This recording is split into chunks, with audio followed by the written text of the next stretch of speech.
నమస్తే చెప్పాలా? అవసరం లేదు. ఇలాంటి ఫార్మాలిటీస్ ఎప్పటి నుంచి మొదలు పెట్టాము.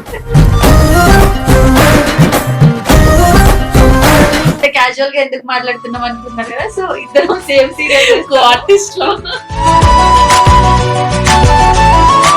ప్రెసెంట్ ఏమేం చేస్తున్నారు? ప్రెసెంట్ అయితే వంటలక్క చేస్తున్నాను. ఈ పిల్ల షూట్ లో వెళ్ళి ఏం చేస్తుందిరా అంటే అది షాల్ ఒక తెచ్చుకుంటాను, అది మూసుకొని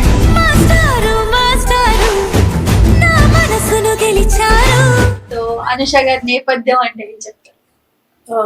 నేపథ్యం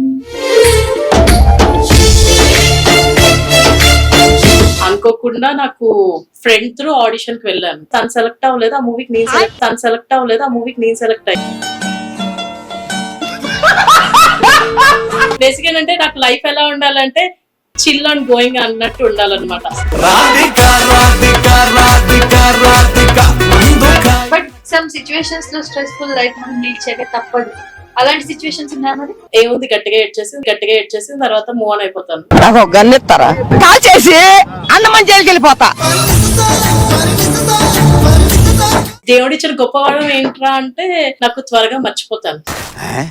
ఇప్పుడు నీతో నవ్వుతున్నాను అంటే పక్కకు తిరిగి సీరియస్ అయిపోతాను. ఒకసారి ఎక్స్ప్రెషన్ మా వ్యూవర్స్.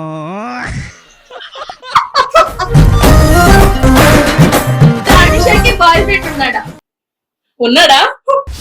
Boy friend?